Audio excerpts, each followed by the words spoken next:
I don't think it was a very good decision that was made. As a matter of fact, I think it was a terrible decision.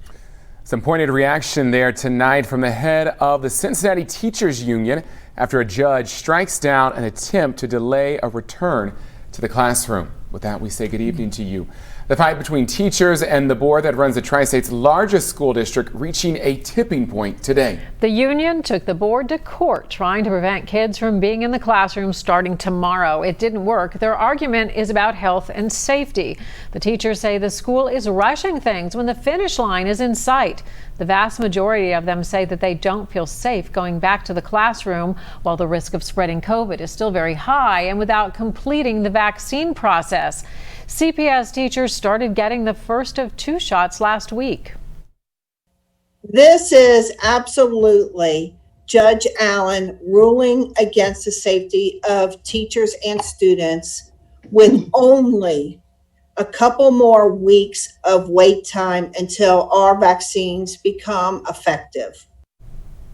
But the school board is arguing tonight that not only is the CDC urging schools to reopen, citing very low COVID transmission if precautions are followed, but that this is a labor dispute and the court doesn't really have a role in this. The black letter law of Ohio is irrefutable that the legislature has vested the superintendents of schools and boards of education with almost unlimited reasonable authority to manage and control the schools within their districts.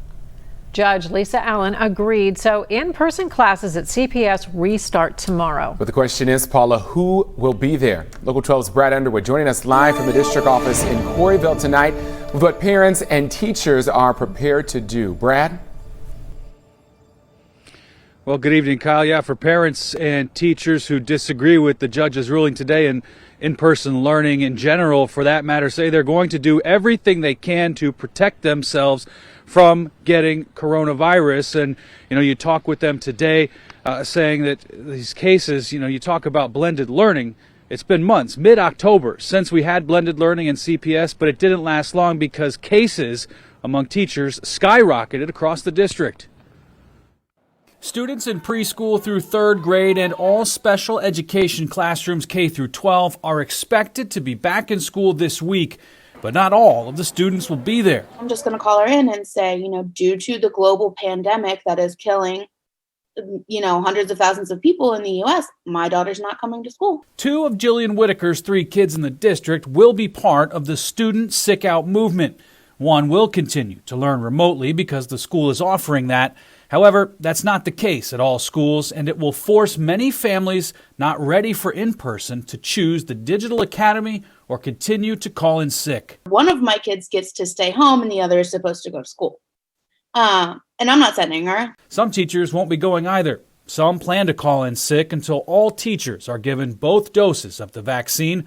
Others have been given medical exemptions and will remain at home, sending in plans for subs. We have advised our members that they all have to make their own personal decision as to whether they should risk contracting COVID. That's the message after Judge Lisa Allen threw out the union's motion to delay the start of in-person until it could arbitrate a grievance.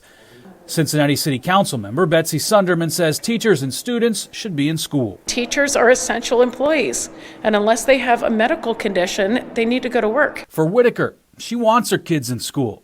She just doesn't feel it's safe, and she's not blaming teachers who don't think it's safe either. A lot of the parents support whatever it is that they feel they need to do, whether that's using sick time or anything, that this is the time when they need to be selfish. They've given up so much for the kids and the families already.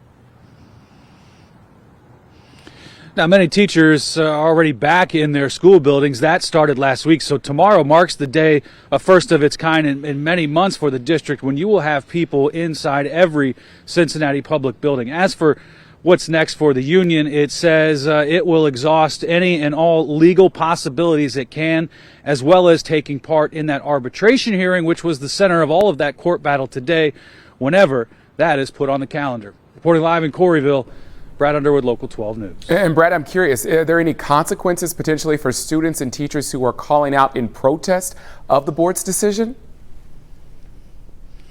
Well, let's talk about the teachers first. How many sick days do you have left? Are you going to get paid if you decide to go that route?